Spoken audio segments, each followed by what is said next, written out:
there. As a therapist, my favorite models for understanding how people really are structural models or parts of self. Freud had obviously the id, ego, superego.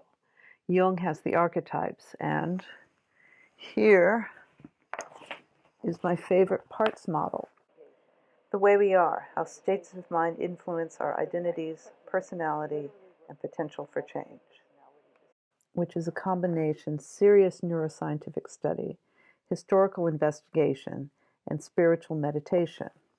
Dr. Frank Putnam literally wrote the book on multiple personality disorders, which is a disorder in which the natural fragmentation of our personality is exaggerated by dissociative states. In other words, the personality states that we all have are profoundly fragmented in dissociative identity disorder, so that they often have little recollection of each other.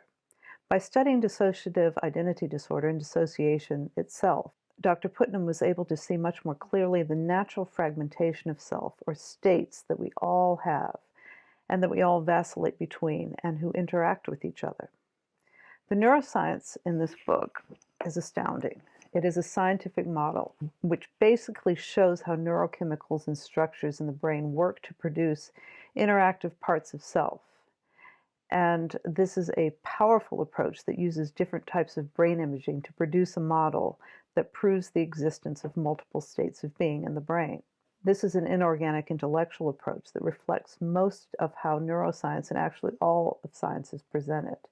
Even the social sciences are presented this way, and they suffer because of it, because the social sciences look for some objective cause that affects people's behavior. So they are looking at the laws of nature to make some determination about behavior based on some cause. But while many scientists and lay people would say that's all you need to understand human beings, and this is a way that a lot of psychologists understand human beings in this very neuroscientific model, especially lately because there's been a neuroscientific explosion and it's very novel and people like this a lot. But while some people would say that's all you need, this is far from the case. And Putnam does not say that, by the way. And that's one of the things that makes this book really great. I recommend it, and I'm going to put a link to it. Persic's metaphysics of quality can also be used as a parts model of personality because the evolutionary levels within us express themselves differently. In Persic's metaphysics of quality, lower levels support upper levels, but they coexist and each have their own systems, and this is really important to understand. All four levels exist within us, but they are not really linear. One arises from the other, or ratchets off from the other. And ultimately, the lower levels support the upper levels. However, the levels themselves are distinct, are discrete, let's say. Modern man believes the intellectual level defines us the most. However, the other levels have their needs and wills and programs and morals. They each have their own values. The other levels are going to feel like parts of you because they are. Looking at them as coexisting is a much better way of explaining human behavior than the typical objective scientific way of thinking. We believe in this way of thinking that all behavior has a cause and effect mechanism behind it, and that cause and effect mechanism is some variation of the laws of nature, which are the laws that govern the inorganic level. So while you can't explain a human being by intellectually understanding the inorganic mechanisms that fuel neurochemistry, it still can be a powerful rational tool and can be used in certain applications, like figuring out, for example, ways testosterone influence human behavior. However, since human beings are a set of static patterns of value, inorganic, biological, social, intellectual, this understanding only explains one level. So when you try to explain everything from this level, for example, when you try to figure out what testosterone does, you discover that it affects human behavior in wildly unpredictable ways, and these ways just keep being discovered. Why is this? It's because you are using the wrong frame. You can't explain human behavior in terms of chemicals, and if you keep trying to do that, you're going to go down rabbit holes of combinatorial explosion. You will never find an end to how chemicals explain behavior. However, if you understand that these chemicals support behavior, and that behavior evolves on another level in a very different way, then it makes more sense. So let's look at how someone's behavior is a combination of all the levels. Say I have a new patient, a chemistry professor, who's having anger issues and problems at work. His intellectual activities inform how he operates in his actual professorial lab work. The experiments he does are informed by his intellect, and in this space he's very comfortable and feels very secure. But he's upset and ashamed of how subservient he is around the head of the chemistry department, and that he's even fearful of him, which makes no sense to our patient because this chemistry professor knows he's a great chemist. He's a superior chemist to the head of the chemistry department. Often after meeting with this head of the department, he will typically realize that he has failed to express concerns and he has failed to present his work in a coherent way that demonstrates its significance. And he feels ashamed. And then he feels angry. And then he fantasizes of wringing this guy's neck. Meanwhile, when he's doing his chemistry experiments, he forgets all of this stuff, and he's completely captivated by the magnificence of his work. And he wishes he could live here in this world and not deal with this messy stuff, the head of the department, and other politics within his department, other professors who were jockeying for positions of power. He comes to me worried about his anger issues and wondering how he can get rid of his animosity so his necessary interactions with his department head and his colleagues potentially will proceed more smoothly and cause him less stress, less shame, and less anger. With a little investigation during this intake, he recalls his mother being somewhat cold and he remembers fearing her.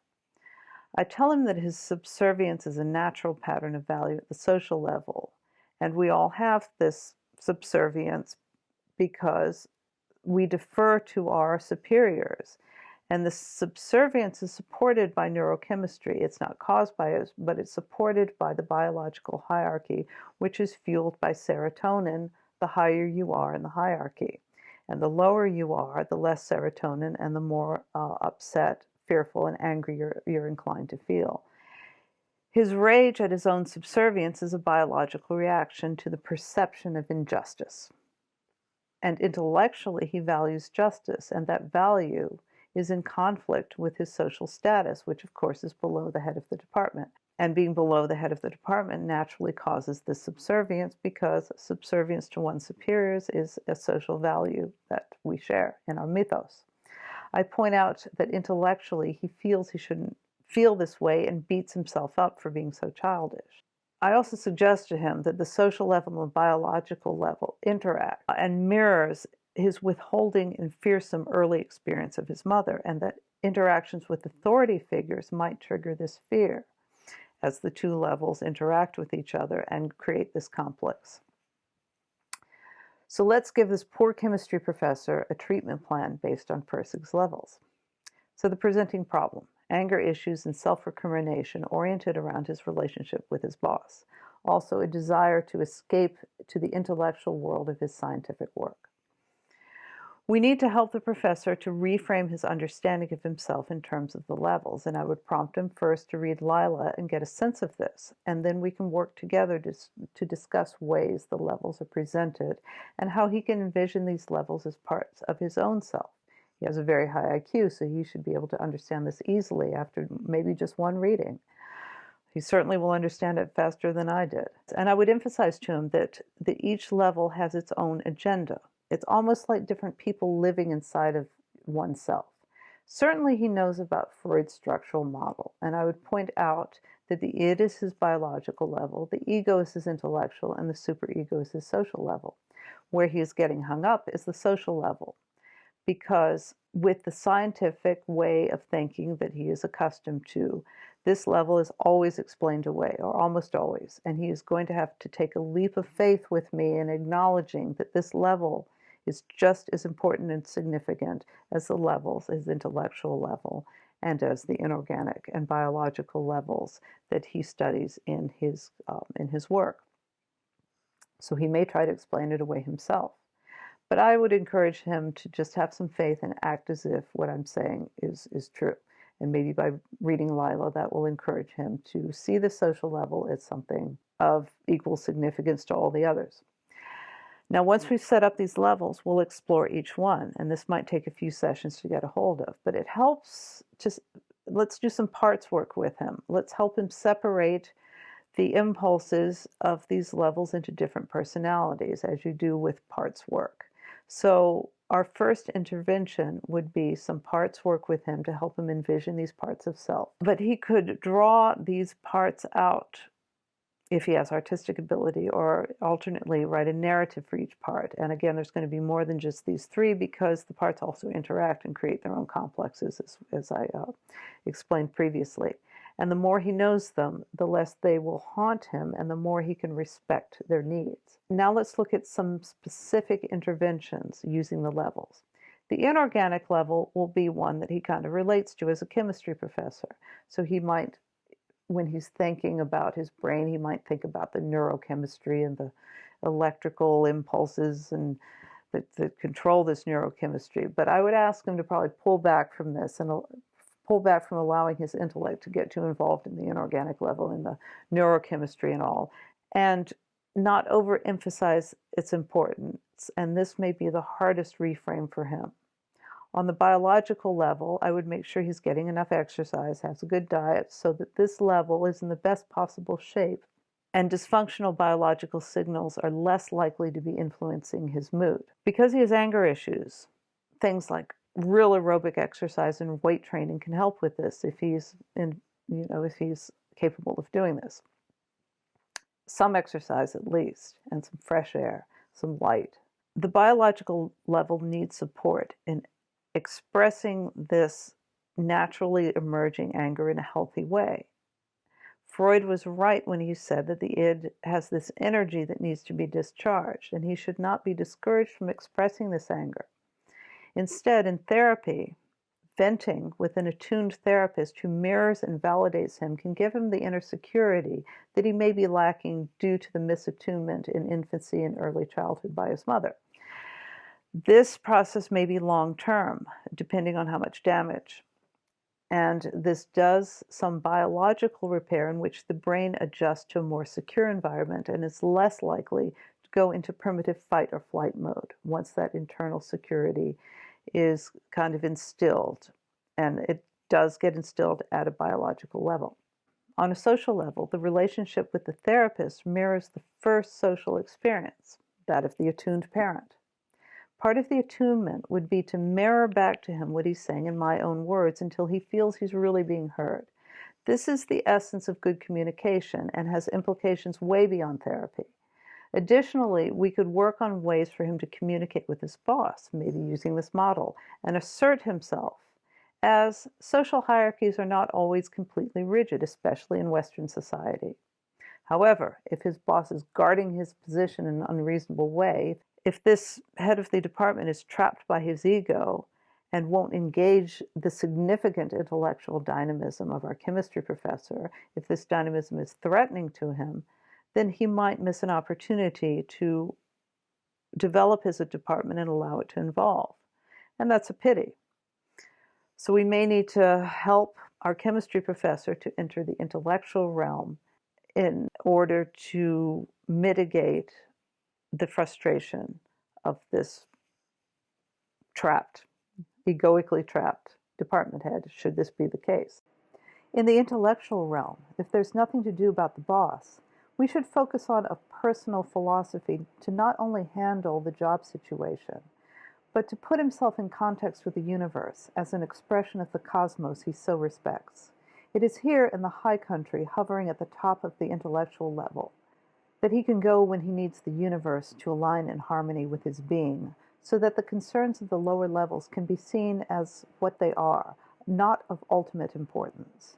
In the high country of the mind, where he feels true meaning, I might remind him that Zen and the Art of Motorcycle Maintenance contains this passage in Chapter 10, pages 98 and 99.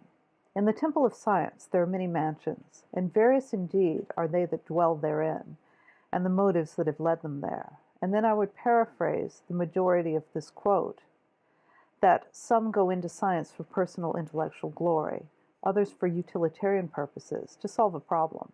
But there is a third kind of scientist, independent and creative, They are not for prestige or money, but for meaning, and I believe he will certainly relate to the remainder of this quote. A finely tempered nature longs to escape from his noisy, cramped surroundings into the silence of the high mountains, where the eye ranges freely through the still, pure air, and fondly traces out the restful contours apparently built for eternity.